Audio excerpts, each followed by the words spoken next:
هل مصر في خطر؟ حدوث تسونامي في البحر المتوسط. المعهد القومي للبحوث الفلكية يرد على احتمالية حدوث تسونامي في البحر المتوسط. قال الدكتور عمرو حمودة نائب رئيس اللجنة الدولية الحكومية لعلوم المحيطات اليونسكو باريس نائب رئيس اللجنة الحكومية الدولية لنظام الإنذار المبكر بأمواج تسونامي في شمال شرق المحيط الأطلسي والبحر المتوسط أن تحذيرات عالم الزلازل الهولندي عن توقعه بحدوث تسونامي في البحر المتوسط مرهون ببناء فرضياته بحدوث الزلازل ويربطها بهندسة وحركة الكواكب. وأوضح الدكتور عمرو حمودة رئيس مركز الحد من المخاطر البحرية بالمعهد القومي لعلوم البحار والمصايد أن المركز متصل بالشبكة الدولية للإنذار المبكر لأمواج التسونامي بالبحر المتوسط، والمركز تلقى رسالة تحذيرية عن حدوث زلزال كريت يوم 21 يوليو في تمام الساعة 7 صباحا بقوة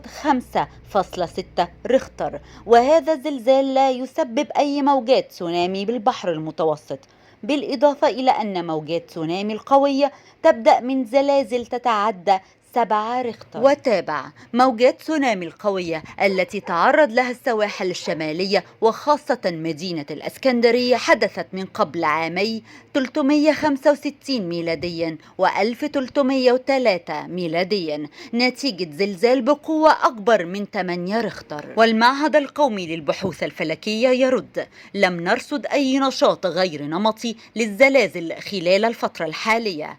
نهيب بالمواطنين عدم الانسياق وراء الإشاعات وأخذ المعلومة من مصدرها، وسنصدر بيانات حال حدوث أي تغير في معدلات وأنماط النشاط الزلزالي، واستعدادا لأي زلزال أو تسونامي قرارات وتوجيهات حكومية عاجلة.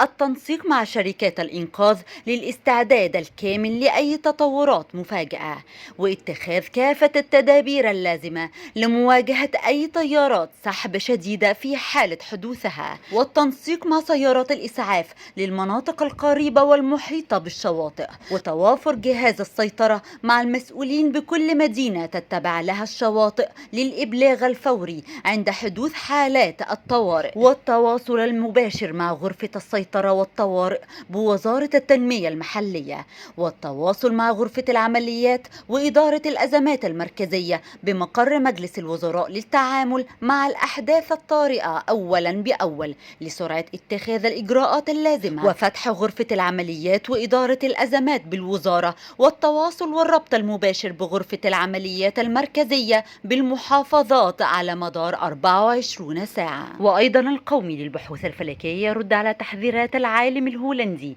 من الزلزال. الوضع الزلزالي في مصر مطمئن ولا يوجد أي خطر محتمل، والزلزال الذي حدث في البحر المتوسط لم يؤثر علينا في أي شيء، ولن يحدث أي تسونامي يهدد أي من شواطئ السواحل المصرية، وجميع شواطئ وسواحل مصر آمنة ولا يوجد أي خطر علينا.